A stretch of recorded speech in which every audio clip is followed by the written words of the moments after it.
Today is Economics Day and day 100 of the Trump administration, which brings me to the big three.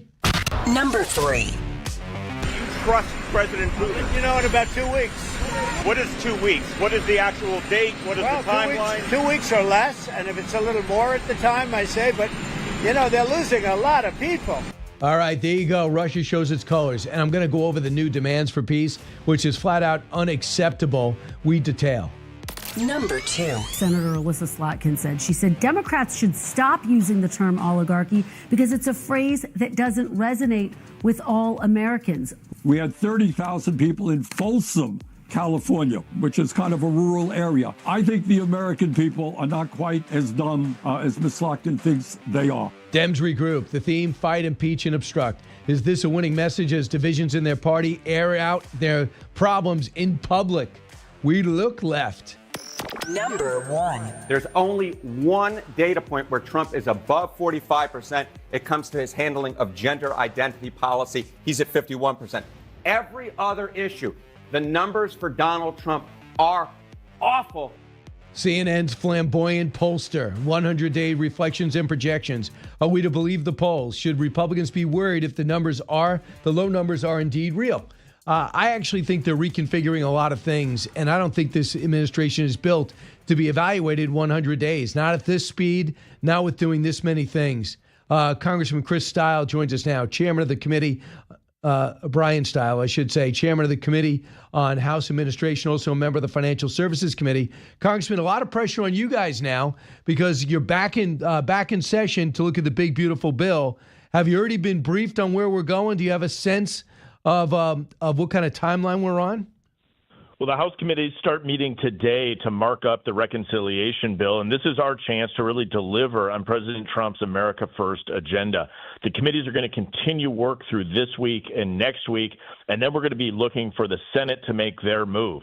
Our opportunity here, though, is to make sure that we get this done. The end result is what really matters. The American people elected President Trump to drive forward an agenda to get this country back on track, to address the spending, secure the border. We have a huge opportunity here, and the work begins today in the House of Representatives. Tell me if you think this is responsible. Cut 17. Never before in my life have I called for mass protests, for mobilization, for disruption. But I am now. These Republicans cannot know a moment of peace. They have to understand that we will fight their cruelty with every megaphone and microphone that we have. We must castigate them on the soapbox and then punish them at the ballot box. That is Governor J.B. Pritzker, who wants to run for president. I mean, do you think that any word that you just heard was responsible? They would tell World War II bomber pilots that you catch the most flack when you're right over the target. And so when you see language like that from the Democratic governor of Illinois or other liberal Democrats across the country, you know what we're doing is actually moving this country in the right direction, and they're scared of it. So when I hear that type of rhetoric, there's no place for it. But when I hear that type of rhetoric, it actually just reminds me that we're getting on with the work of the American people. The Democrats don't want us to secure the border. And as we take actions to secure the border for the American people, they're going to cry. When we are cutting spending and addressing the reckless spending from 4 years of the Biden administration, you're going to hear the Democrats try to push back. But at the end of the day, this is the work that needs to be done to return our country to the great state that it can be in and will be in under President Trump. So right now, one of the things that people usually grade President Trump high on is the economy. But when he did Liberation Day and said across-the-board tariffs and we'll do individual deals, and none have been cut yet, people are getting worried. Here's Treasury Secretary Scott Bessent an hour ago. Mr. Secretary, so contacts I have in the business community say that they're basically frozen for long-term investment because of the uncertainty around tariffs. How long do you think President Trump has to make a deal before there's damage to the economy? Look, I think that what we're seeing is that business leaders, they've gone into a pause, and I think we're going to give them great certainty on this tax bill. And I think over the next couple of weeks, as I said, we have 18 important trading relationships. We'll put China to the side. 17 they are in motion. And then, as I said yesterday, I think there's a very good chance we're going to get this tax bill done. And the tax bill is going to be very powerful for domestic U.S. investments. So he didn't say anything about a deal done. Now I hear the closest is India. The second closest is Japan of impact. and then you have South Korea. How much better would you feel if these deals start coming in? Well, I think it would be really positive if we position President Trump to strike deals with our allies. I think what you heard there was us striking deals with our allies and then collectively addressing the abuses that we have seen over the years of China. China is the most egregious abuser of the trade agreements that were put in place, trade agreements that probably never should have been put in place in the first place. So striking these deals with our allies in specific in the broader Pacific region, as you noted, India, South Korea, Japan, and others, to make sure that we can work with our allies to address the egregious behavior of China is our best opportunity. The second piece there is making sure that we extend President Trump's tax reforms that were made before the pandemic and the first Trump administration. Putting those in place for the future allows further development and investment in the United States. We have a huge opportunity in front of us to lock in these trade deals, lock in the tax reforms, and really unleash the American economy. So when you guys sit down, I understand this is only amongst Republicans, no hope of getting a Democrat. You have the SALT caucus, mostly people in the state I'm in, that want to be able to write off their state taxes for people at zero tax like Texas and South Carolina and Florida. They say, you got to be kidding me. And then they say, well, we have to if you want us to keep our seats and we keep the majority. And then you have other people that don't want to see Medicaid cut, and others that don't want to see the Inflation Reduction, some of the clean energy projects done, because it helps some people in their community, these make work projects. So how do you deal with that? I understand both sides. People have their own agenda, and it doesn't work for Trump if he loses 4 or 5 seats and loses the majority. So how do you work through these things? Yeah, we have a narrow majority, but time and again, Republicans in the House of Representatives proved that we're able to get the job done. So you are exactly right. These are the internal conversations that are ongoing in real time in the House of Representatives. But at the end of the day, I think we all know that we're unified behind President Trump's agenda to move this country forward. And so there's going to have to be a lot of tough conversations. Eventually, a play call will be made, and everybody needs to come together as one unified team to deliver on this. What we can't have when we have such a narrowly divided House and such a narrow majority is allowing simply 1, 2, or 3 individuals to put a wrench in the entire train moving this thing forward. And so these decisions are going to have to be made. I have my opinions. Every one of my colleagues has theirs as to the best way to do it. But I think all of us agree that putting in place the tax reform package will be better than not doing anything. How would you characterize Trump's first 100 days from what you thought, from what he's done, and from what has happened? Bold actions and great success. And I would always highlight what's been done at the U.S.-Mexico border. I think the best line from his State of the Union speech is that we didn't need a new law, we needed a new president. And I think that echoes through other areas of this administration. But nothing is stronger than his actions at the U.S.-Mexico border, starting on day one, ending abuse of the parole system, stopping catch and release, reinstating stay in Mexico, and restarting border wall construction. That has had a real and substantive impact in protecting our communities. Bold action, real results. I think that Scott Bessent told me yesterday on camera that there's something else, and I spoke to the Interior Secretary we're going to hear from later on this show. You guys are deregulating like crazy, and you're starting to drill on federal lands, and you're going back to natural gas, and now back in the Gulf of America. Here's what else he said. Cut 32. We've got a three-legged stool here. It's trade, it's tax, it's deregulation. President Trump has come out of the blocks roaring. And I think this is something new for the American people. He's given 1-2 press conferences a day, an incredible level of transparency. Contrast that with the previous administration, where the president, we're not quite sure who was running policy. Right. Likely not President Biden, and we are moving forward for the American people, and it's very, very exciting. We're going to continue to make the U.S. the best destination for capital in the world. And I think that it could be, and I use this analogy, it's like you're framing out a house, and while you're framing out the house, it's not glory. Nobody wants to see it. The guy's got to show up every day and work on it, and all of a sudden someone shows up and wants to give you a judge, wants to give you a grade on it. Well, I'm not done yet. So, no, I'm judging you today. No, well, I'm not. I haven't put the door in. I haven't put the sheetrock on. I haven't put any furniture in the house. That's why I think the 100-day mark doesn't work for what you guys are trying to do, especially the president. Well, it's only a snapshot in time at what's been accomplished, but I think what Secretary Bassett is laying out is that the executive actions through a series of different appointments from President Trump are actually really making great progress, which all of the American public will be seeing in the weeks and months ahead. One area where I spend time is on digital assets, crypto. This is an area where the Biden administration tried to absolutely kill innovation and development in the United States. You have President Trump come to office, and we're in a position to enter the golden age of digital assets here in the United States of America, and that is where appointments at the CFTC or the Securities and Exchange Commission are so absolutely essential. Some of these appointments may be below the radar to everyday folks, but have a huge and real impact in their lives as we push innovation development and cut regulations. We're talking to Congressman Bryan Steil. Congressman, how has David Sachs worked out as a crypto czar? David Sachs, as the crypto czar, has been terrific. I was with him again this weekend. We've been in meetings regularly as we move forward two really important pieces of legislation. We've moved already through a stablecoin legislation through the committee process. Senator Haggerty and I both have bills on this between the House and the Senate, and we're working to move that forward. We'll also be introducing in the House in the very near future a bill on market structure. This really allows us to unleash the digital assets ecosystem here in the United States.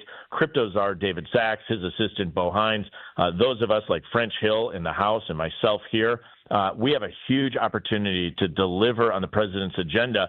And at the end of the day, it's about providing reasonable consumer protections, but getting that innovation and development occurring here in the United States rather than abroad, which was what the Biden administration's end result was of their actions. So I just want to bring you to, before I let you go, the Russia-Ukraine situation. Their foreign minister, Lavrov, insisted Monday that Russia will accept nothing less than total victory over Ukraine.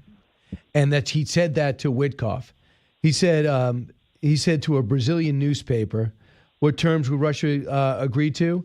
Negotiations. He says he rattled off a list that include an international recognition of Crimea, Sevastopol, Donetsk, Luhansk, Kherson, and Zaporizhzhia regions in part of Russia and make them part of Russia. Insisted that no, not just the world, but also Kyiv itself recognize 20% of Ukraine as foreign Russian territory. And he wants Kyiv has shown a willingness to, and he wants Kyiv to, of course, stop fighting. And it goes on. I mean, this is even more than he demanded before the war started. And he's not winning. This is a dead heat. They've lost 950,000 people. Your reaction? Well, this is a war that everyone wants to see stopped. Russia began the war with its unjust invasion of Ukraine, and it's not surprising that the Russian government is making unreasonable demands in the negotiation. At the end of the day, we want the war to stop, but making sure that we don't allow Russia to actually obtain all of those objectives that you just listed is going to be important. At the end of the day, I think President Trump's in a position to assist getting this war to a conclusion, and that's to the benefit of all of Europe. We're also finding that the Russian military is reconstituting big time at a faster rate than most analysts thought. That, according to our General Christopher Cavoli, the commander of U.S. forces in Europe, he told that to a Senate subcommittee. They're starting to build bases in and around Finland, obviously, and they are becoming a military economy, which means, in reality, if they stop the war, all these people are going to have no jobs. So they're make-work jobs for a war, and we're going to wonder if they're going to have anything to do. So do you worry that the country's relied now on being a military economic power? Yeah, I remain concerned about Russia, and Russia's continually worked to destabilize the broader region. It could be their incursion in Georgia, obviously their incursion in 2014 into Crimea, and the further war with their unjust invasion of the rest of Ukraine. You could look at what they've done previously in Syria before the change of regime in Syria. And so Russia continues to work to destabilize the broader region. But as we step back and look big picture, one of the things that we're finally seeing is our European allies stepping up slowly, but stepping up to the plate to spend more on defense.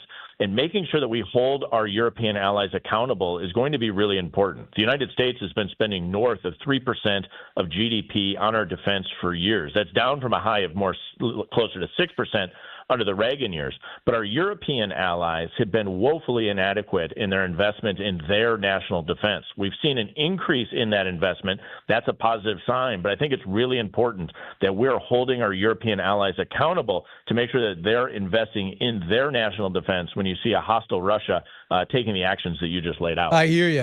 You have a lot on your plate. Hopefully you guys will get stuff done, and maybe you're going to have to come in during the summer to finish this thing off. Congressman Bryan Steil, thanks so much. Thank you.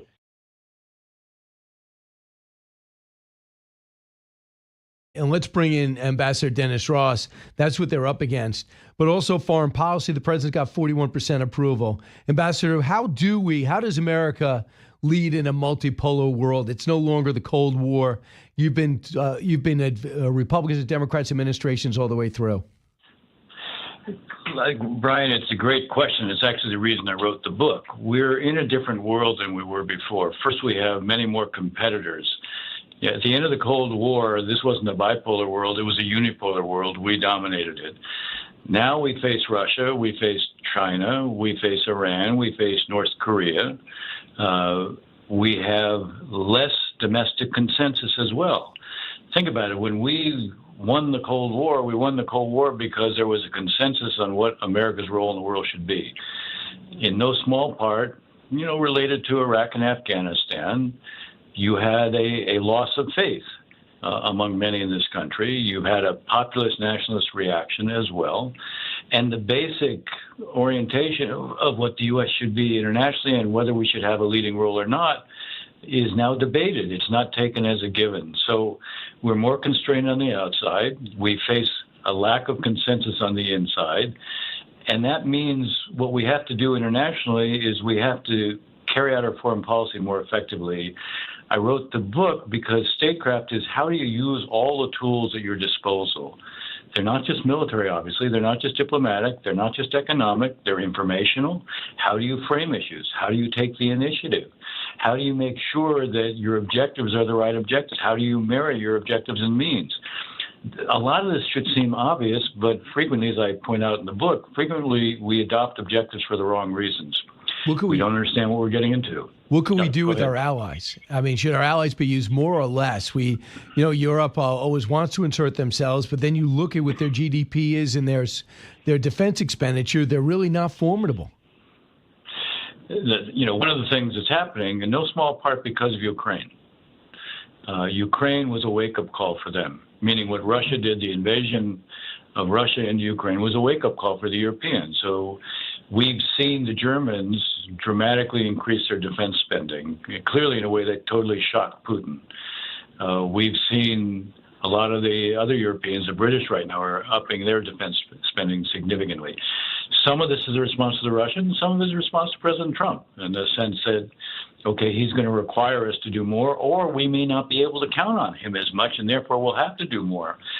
We have to strike a balance between them not feeling they can rely upon us and at the same time yet ensure that when we need their help, they'll be there because we're both reliable, but also we're committed to an alliance system, an alliance structure. I'll give you one example on Ukraine. They have actually outspent us. The EU as a whole has outspent us in terms of their support for Ukraine. So that's a reminder that basically allies, when it's done the right way and you cultivate it the right way, they are an addition to us. They're not a subtraction from us. And that's a balance that we have to try to strike the right way. So what do you think about the Iran talks? We're 3 weeks in. It is us. It's not multipolar. It's just us sitting down with the Iranians indirectly. And you have a guy there who spent most of his time in real estate. So, Ambassador, I don't love what Steve Witkoff's done. I hear great things about him, but there's no way he's prepared for this. Look, I'll put it again in the context of the book. The book focuses very heavily on being very clear on what your objectives are. I have to be honest right now, I don't know what the objective of the administration is in the negotiations. The president says they can't have a nuclear weapon, but they don't have a nuclear weapon today, but they're a threshold nuclear weapon state. The National Security Advisor says their whole nuclear infrastructure has to be dismantled. You look at the interview that Steve Witkoff gave with Fox News when he came back after the first round. He was focused on limiting their enrichment, not eliminating it. He then had a tweet afterward where he said, we'll eliminate it. The Iranians said, well, we'll pay attention to what's said at the table, not what's said publicly. We've had 3 rounds where the Iranians are saying there's real progress being made. So that at least suggests to me that the objective at this point is not necessarily the elimination of enrichment. Now, the truth is, I could live with that, but I'll tell you what the key from my standpoint is. Here's what the objective needs to be. The objective needs to be that at the end of the day, after this agreement on the nuclear issue, and I'm talking only about the nuclear issue, and I wouldn't necessarily limit it to that, but only on the nuclear issue, they cannot be in a position where they are preserving their nuclear weapons option. The structure of their nuclear program has to be reduced enough, both in terms of size and quality, that the small size itself, the small capability, indicates an intention never to have a nuclear weapons option. What was my problem with the JCPOA? Not that it reduced the character of the infrastructure. My problem was that after 15 years, there were no limitations on the Iranians whatsoever. What that meant is the Iranians were deferring a nuclear weapons option. They weren't giving it up. These negotiations, if they're to be successful, need to produce an outcome where the Iranians can still have civil nuclear power, but they will have given up their nuclear weapons option. If that's the objective, then you pursue the means in the negotiations to achieve that. It should, if you want to really impress the Iranians, they have to understand that if diplomacy fails, force will be used. I would love to see us exercising right now on our own and with the Israelis in the region. I'd love to see us rehearsing air-to-ground operations with B-2s. The president has deployed 1/3 of our B-2 force to Diego Garcia. That's a very significant potential show of force.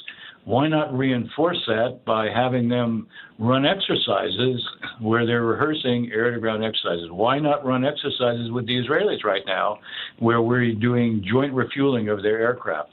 That will send the message, we want negotiations to succeed, but you need to understand, if they fail, you'll see what the consequences, and you will lose your entire nuclear infrastructure. Mm-hmm. They've spent $500 billion in 35 to 40 years building it up. They need to know they could lose it unless they reach an agreement. Right. Ambassador, right now, do you think that they would ever agree to something where they agree not to fuel their proxies and not to fund their proxies? I think there's actually, it may not be a formal agreement, but we could have some informal understandings with them where they need to understand if they do it, there will be a price with us. I'll give you an interesting example, and I use it in the book. After we lost 3 soldiers at Tower 22 in northern Jordan, the Biden administration acted out of character and hit 85 different targets within a couple of days in Iraq. Immediately, the head of the Revolutionary Guard's Quds forces, Ismail Khani, went to Baghdad and mandated to all of their proxies no attacks against the Americans now. For the next 6 months, there were no attacks. Why? Because they feared they could be next. The point here is that you could make it very clear to them, and it would be quite credible coming from President Trump, if we see you doing anything in that regard, we'll hit you. We'll hold you accountable. You don't have to have a formal understanding in that sense. Yes, maybe you can try for formal understanding. My guess is that you're less likely to get it. But I do think you can reach, they will understand what the consequence would be, and there should be no doubt about that.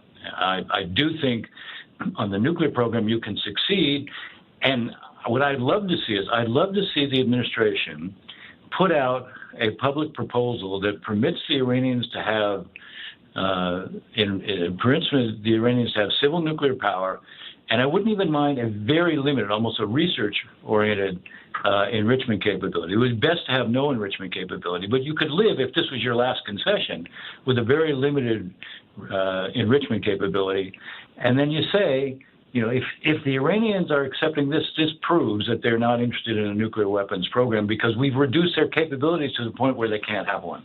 And if they reject it, you have the rest of the world supporting you, and you also create a legitimization for the use of force. That, too, will send a message to the Iranians that you're preparing the ground if diplomacy fails. Absolutely. Yesterday, the Houthi rebels still shooting back. Our aircraft carrier went to evade, and we lost one of our F-18s. So that cost about $50 million. Not good. But we're hitting them pretty hard. As your sources say, we're making any progress against the Houthis? We have weakened the Houthis, but not to the point where they will stop doing what they're doing. For that, we probably need to have not our ground forces, but there are local forces in Yemen who are prepared to fight them. And if they understood that we were going to back them the way, for example, we backed the Syrian Democratic Forces in defeating ISIS. We didn't put forces on the ground, but we backed them in every conceivable way: intelligence, logistics, air support. We did put spotters. We did have small numbers of people, advisors who would go with them.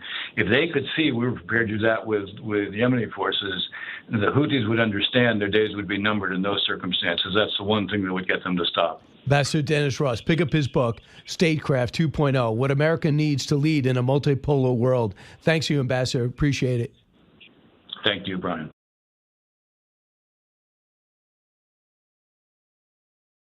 We got to ensure that not 1 ounce of fentanyl comes across the border to kill Americans. The president has declared the cartels in Mexico a terrorist organization, along with MS-13 TDA. They killed more Americans than every terrorist organization in the world combined. It's an emergency. President Trump's committed to saving every life. One of President Trump's central campaign promises was to secure the border and end this invasion. In just under 100 days, 99 now to be exact, the president has overwhelmingly delivered on that promise. America's borders are now secure because of President Trump. The results have been nothing short of extraordinary. No one expected it like this, but yet when it comes to immigration, picking up illegals and people here illegally, let alone criminals, they say its numbers are 49-50, 49 favor, 50% disfavor. I don't get it. I personally wouldn't. I know Trump's not going to slow down at all. 55% approval of what he did at the border. How could it be 55? I mean, he shut it down. I mean, how could that not be 100? Lieutenant Colonel Alan West joins us now, Dallas County Republican Party Chair, American Constitutional Rights Union Executive Director. Colonel, your thoughts about 100 days in when it comes to immigration, and why do you think it is that only 49% of the country approve of it? Well, again, it's great to be with you, Bryan, and I would wholeheartedly agree with you. I can't understand how you would only have, 51% of people agreeing with the fact that we're restoring our national sovereignty. Let's just look at the numbers. Last year in the fall, I said that there were approximately 600,000 criminal illegal immigrants in the United States of America. And when you put that number in perspective, the active duty end strength of the United States Army is about 432,000. The United States Marine Corps, 184,000. So you have more criminal illegal immigrants in this country than you do of your preeminent land combat forces. So that has to be dealt with. And we're not even talking about the 1.5 to 2 million gotaways that we have no idea who they are and where they are.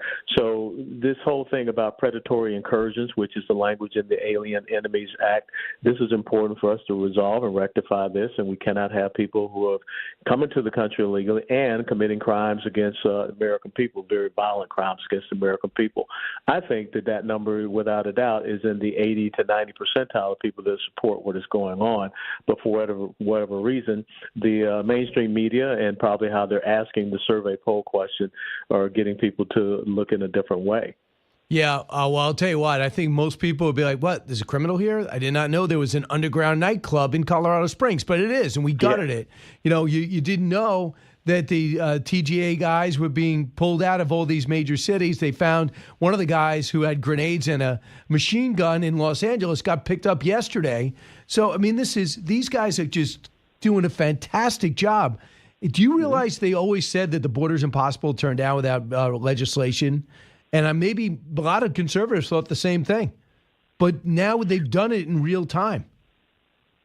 Well, I think one of the money lines from President Trump's joint address to Congress back in February was when he said people said that we needed new legislation to secure the border. It turns out we just needed a new president, and that's right. We just needed someone that would respect the rule of law and restore constitutional responsibility and authority and our sovereignty and make that a preeminent issue and allow ICE and other federal law enforcement to do exactly what they're doing. Look at what has happened down in the state of Florida where I know you spend a lot of your time. I believe it's Operation Tidal Wave. They have netted 800 criminal illegal immigrants. And again, these are people that, number one, they cross the border illegally. That's a crime. That's a felony offense. And then they're also committing crimes against American people. So, and you just talked about someone with hand grenades and automatic weapons, or I'm not automatic, but a rifle. Yeah. You know, we have to be concerned about those folks. Look at the judge in New Mexico who actually purchased an AR-15 for a member of Trinidad. That's aiding and abetting, you know, a terrorist activity and also a terrorist. So I want you to hear what Michelle Obama says. As much as you're happy about it, she's not. Cut 22. And knowing that there's so much bias and so much racism and so much ignorance that fuels those kind of choices, I worry for people of color all over this country.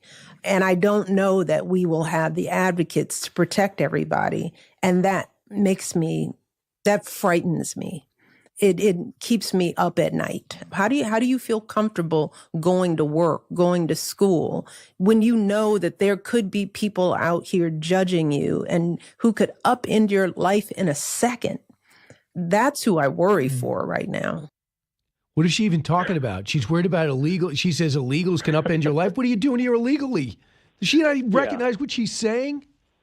Well, Michelle Obama really needs to have a nice hot cup of shut the hell up and keep her mouth to herself, and understand that once upon a time, folks referred to her husband as the deporter-in-chief. He deported quite a few of criminal illegal immigrants, and you can go back and see some of the words that he said as a U.S. senator and also some of the things he did as president when it came to illegal immigration.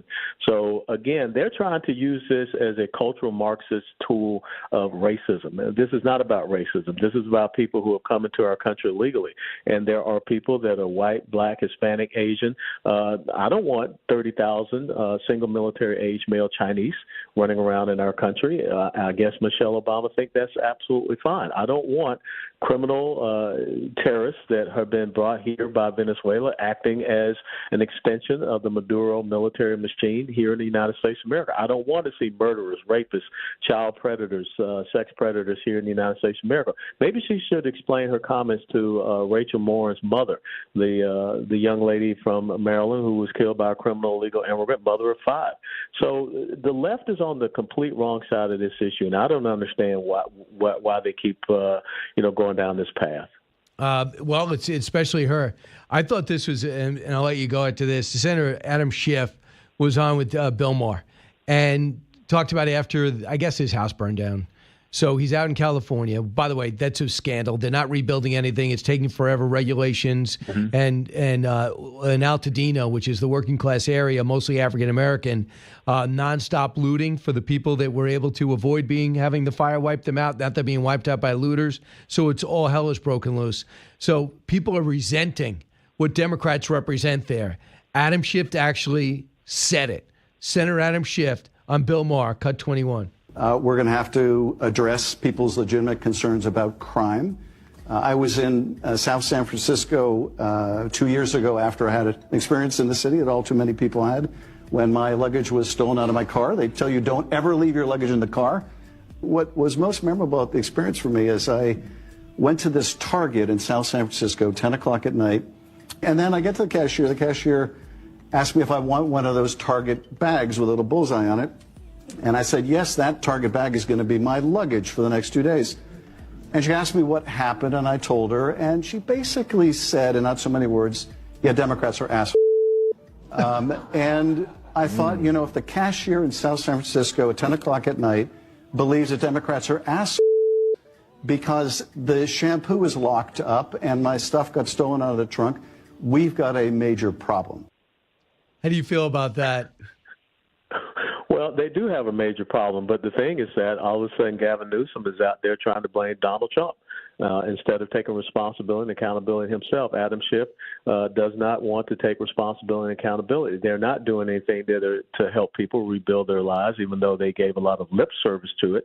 And they want to still maintain their own power and control there in California. So, no, I don't think that they got the memo. I don't think they get the message. And that's why, coming back to what you talk about, this poll about what's going on with illegal immigration, I think that poll is way off base. The American people want to see something different. They want people that care about their safety and security. They don't see the Democrats as being that group of people, those elected officials that do care. Colonel Allen West, always great to talk to you. Thanks so much. My pleasure. Take care, Bryan.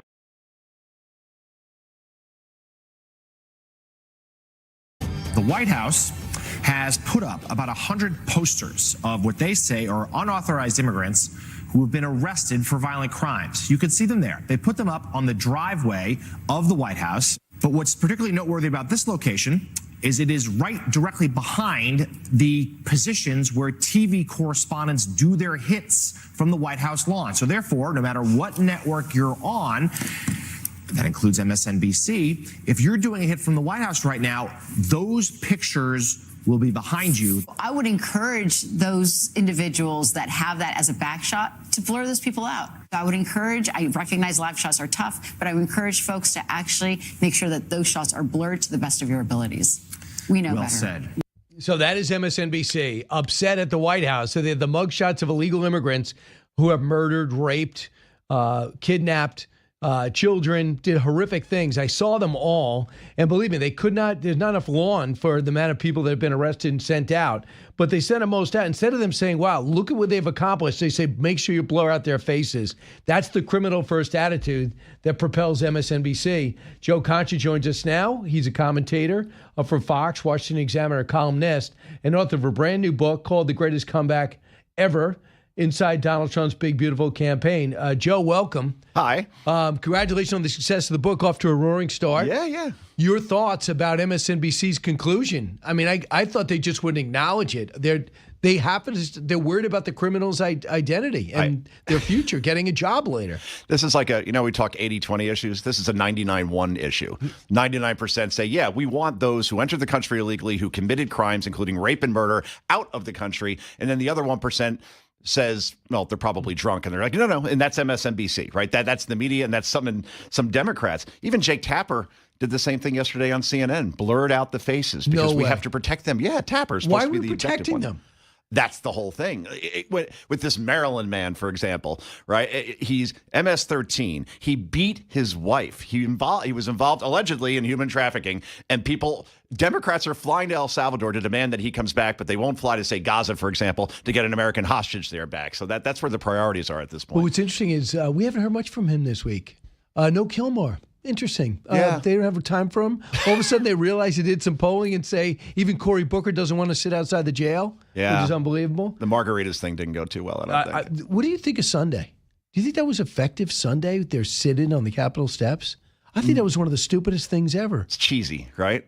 They can't. This is the party that keeps saying, Brian, that they are here to save democracy from Donald Trump and from Elon Musk and from Republicans in general. This is the same party that literally shivved a sitting president off a cliff and then installed the vice president, Kamala Harris, without receiving one vote. So when they talk about saving democracy, well, you kind of did the Soviet thing by installing a candidate without any say from the public and obviously lawfare and everything else that they do. So they keep going down this road, but it's obviously not effective because gas station sushi is now more popular than Democrats. 21% approval. I mean, that is impossible almost. Right. Here is Rachel Maddow, who is the highest rated of MSNBC, cut 28. I think that he is definitely more ambitious in terms of the kind of radical change he wants for the country. I do think we're in the middle of an attempted authoritarian overthrow of American democracy. I mean, I think everybody who predicted that was right, but I don't think he's any better at it. So the good news is he's not good at overthrowing democracy. That's the problem. So 92% of the coverage on the president so far has been negative. I thought it would be different as compared to Joe Biden, who barely did anything, even when he came out of the pandemic. He had one day where he signed executive orders and disappeared. 59% of the coverage was positive. That's incredible to me. Yeah, and 92% negative for Trump. Yeah. Which is just remarkable. And Alex Thompson says we have to do better of pointing out the failures and decline of the president. That's not sufficient. Yeah. When Alex Thompson of Axios said that at the Washington Correspondents' Dinner, why would that be sufficient? I mean, number one, just to get elected, what he was doing. And then when he gets elected, how he disappeared, the forcing of the pandemic, the closing of the schools, everything that went into that, he got a total pass on that. You don't get the vaccine, you're out of the military with recruiting, suffering. That's right. Thank God Pete Hegseth is actually reinstating those folks. But here you have Alex Thompson. I watched that speech twice, and he used the word deception. In other words, that they were deceived reporters, that they spoke to sources at the White House and they were told that Biden was fine. I don't need to speak to somebody at the White House. I have eyes, ears, sanity, and sobriety. And when I see Joe Biden shaking hands with the air or not knowing how to get off a stage, or he's like that kid from The Sixth Sense where he could have conversations with dead people, literally said he talked to leaders that had died years ago, couldn't remember the names of his own cabinet members. I could go on, but this doesn't even go back to the debate June 27th, Atlanta, but it goes all the way back to the 2020 campaign. Play the record player at night, huh? I mean, it was apparent then, and still they got him over the finish line, and they were willing to give him another 4 years again. The media was, Democrats were, if he didn't have that debate the way he did in Atlanta that night. So, Joe, what prompted you to write the book? I saw in February that Joe Biden obviously had no ability, I thought, to win. In other words, without COVID, he doesn't beat Trump in 2020, right? That gave him cover. That gave him an issue. So you would think about writing the book when it was Biden-Trump? Yeah, exactly. And Trump just seemed to have every issue on his side. And the way he just vanquished Ron DeSantis, so I think he'd be quite a good president, and other opponents, I said, you know what? This is going to be history right here, this comeback. So I went to my publisher, and they surprisingly said, sure, Joe. But if he doesn't win, of course, there probably won't be a book. Right? Yeah. So then I went to the debate in Atlanta. I went to the Wildwood rally, 100,000 people. And the cool thing was that was the first big rally. Did he officially have the nomination yet? Yeah, he pretty much clinched it a couple of weeks before that. And then the Trump campaign, I reached out to. I said, hey, I'm writing this book. I'd love to have some backstage access. And they said, sure, we'll provide transportation. So I have a Acura that has 217,000 miles on it that makes some really funny sounds when it goes over 60 miles an hour. So I thought they were giving me an Uber down to Wildwood from North Jersey. They're like, okay, you're going to meet the Trump plane at LaGuardia Airport. I'm like, all right, I'm on the plane. And I'm thinking, what are they going to serve as food? Because I hadn't really eaten that day. Wendy's, of course, tater tots. I found that interesting. Got to meet the president. Then I was in the motorcade, which was very interesting. And as we're going down the highway, the highway's basically shut off except for the motorcade. And there's one lane open. He's not to even our president yet, but they're still. Yeah. The security was pretty high, you would think. And then these two old ladies in this old car just pull up right alongside of us. Like, how'd they get in here? And they were looking over like, where are we? What's going on? And then when we got to Wildwood, I noticed that the boardwalk was still open. The rides were still open above Trump, or, literally above him. Planes were flying over the rally. I'm like, this doesn't feel very secure to me. And I put it in my notes, not knowing what was going to happen on July 13th. But you think about that stretch. Debate, Biden, obviously his brain turns to applesauce. Then July 13th, Trump is nearly assassinated, turns his head just to the right at the right time, or else that happens. 2 days later, he's at the RNC with an ear bandage on. He chooses J.D. Vance to be his running mate. 6 days after that, Biden drops out. 2 days after that, basically, Kamala is your nominee, all within 24 days. I mean, we're never going to see anything like that again. And you're like, wow, man, what a great choice to write this book. Yeah. See, that's the main thing I thought of with Butler. I said, this can't just be a bad day. I am sure if they go back and if you had Secret Service people do a forensics on his past events, and they were able to look at some video, which is everywhere, and say, look at how vulnerable he had been, I'm sure they had shots at him. Oh, yeah. I had one whole chapter in the book, 10 questions that still remain about that assassination, primarily two. How does a 20-year-old kid outflank the Secret Service and local law enforcement, hide a high-powered rifle behind an air conditioner at the very one building that has line of sight to the president? How does he get up there without anybody noticing, or why didn't they secure that building?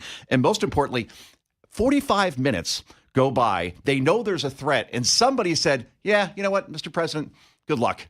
They sent him on that stage. How? Why? And no one got fired. Same thing with Brian Ruth, the second assassination. How does a guy sit there for more than 12 hours in a sniper's nest outside the 6th hole and no one walked the perimeter? Not one person? I was down there on Tuesday. I walked it, and I'm like, how did somebody not just spot this person? It wasn't terribly hidden where he was. So a lot of questions. Have they made some changes since? Oh, outside of the Secret Service director resigning in shame because she had that horrible hearing on Capitol Hill, no one got fired. By the way, she tanked it. Yeah. There's something to that. She didn't try. She didn't try to make herself look good. She didn't try to keep her job, as if saying, yeah, go ahead. Don't want to stay here anyway. Pretty much. I mean, it was so odd. Yeah. And Jill Biden, the first lady, had an event like indoors in Pittsburgh that day and had more resources than Trump did in an open field. Obviously, he's a slightly bigger target than the first lady would be. When did you interview him? What point? Right, Wildwood? I talked to him there, but I interviewed him after the election. After the election? Yeah. And I wanted to talk about the assassination. Do you think that he thought he was going to win? Do you think he thought he was all along?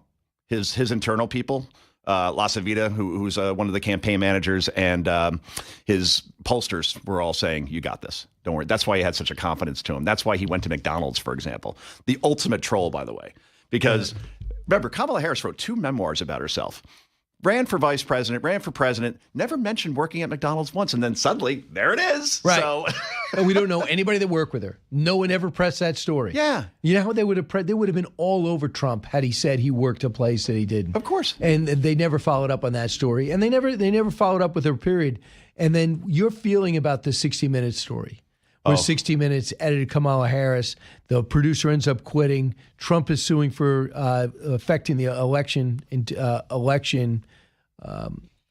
integrity issues. Yeah. Your thoughts about that? I have a whole chapter on 60 Minutes and what happened there, and it's called 60 Minutes Sucks. Like, that's the name of the chapter. Because every time they interviewed Trump, 3 minutes after that interview was done, they released the entire video. They released a transcript. They wouldn't do it here. So it was so obvious. That's all they had to do. And they kept saying, nope, we don't have to do this. And Trump was right to sue them. And between them and ABC News, which is run by a girl named Dana Walden, who's best friends with Kamala Harris. And we saw what happened during that debate. Trump's constantly getting follow-up. He's constantly getting fact-checked. And ABC News at one point, this is the stat of all stats, Media Research Center, found that the first 100 stories they did on Kamala's campaign when she was president, all 100 were positive. I mean, Pyongyang even looks at that and says, guys, you're laying it on a little thick, don't you think? So he overcame all this. That's what makes it a great comeback. The lawfare, the assassination attempts, hostile media, all of that. And he still won every swing state, the popular vote, to help Republicans take back the Senate. And now he's dealing with 92% of the network media, the mainstream media, being negative. And we'll see where it goes. So the Democrats are trying to mount some type of comeback now. And Kamala Harris is set to slam President Trump tomorrow on the 100-day mark. And she's going to weigh a California gubernatorial run, but she doesn't want to sacrifice her presidential run. Right. Another go at it would be insane. So she's going to go after Trump specifically and basically say what she said the other day is, I told you so. I mean, who cares? I mean, among Democrats, they at some point, other people have to say this. Yeah. Absolutely, because she's toxic. She's almost as toxic as Joe Biden. And remember, she went through $1.5 billion with a B in 100 days and still was in debt after this campaign. So that's kind of a preview of where she would have been economically. But we talk about Kamala in the book a lot also, and Goofy Tim Walz. Why do you choose him over Josh Shapiro? Right. Well, I think we kind of know why, right? Don't want to upset the anti-Semitic wing of the party or those voters in Dearborn, Michigan. But then also the fact that she would go on places like Who's Your Daddy, but not Joe Rogan. From a media perspective, blows off the Al Smith dinner. You know how important Catholic voters are, right? By the way, Cardinal Dolan's still angry at that. Yes, I know. Yeah. Yeah, he's like, this is a layup for you. This is Manhattan, right? And you still want to blow it up. So she made mistake after mistake. And the fact that she went 6 weeks after she got the nomination and didn't do one interview, even with The View, even with Rachel Maddow, and they hit her almost the entire time. And when she did do interviews with CNN, MSNBC, no one's watching. They're listening to Joe Rogan, however, and Theo Vaughn, and watching Fox. Meanwhile, the greatest comeback ever is now out. It came out this week inside Donald Trump's big, beautiful campaign. Joe Concha wrote it. Joe, I think it would be a great movie. Think about the casting. Yeah. Absolutely. Interesting. Fox Nation special. And who will play Joe Concha in the movie? I mean, that's the biggest story. Younger Probably Jim Carrey. Or I would say Sean Hannity. Hannity could play me. Yeah, think about it. Yeah, Seth MacFarlane I get a lot. That's probably good. Yeah, I'll take that. All right, sorry. Sean, you're out. Congratulations, Joe. I'll have you on back in. We'll continue to talk about this. Yeah, let's do it. Thanks, Brian.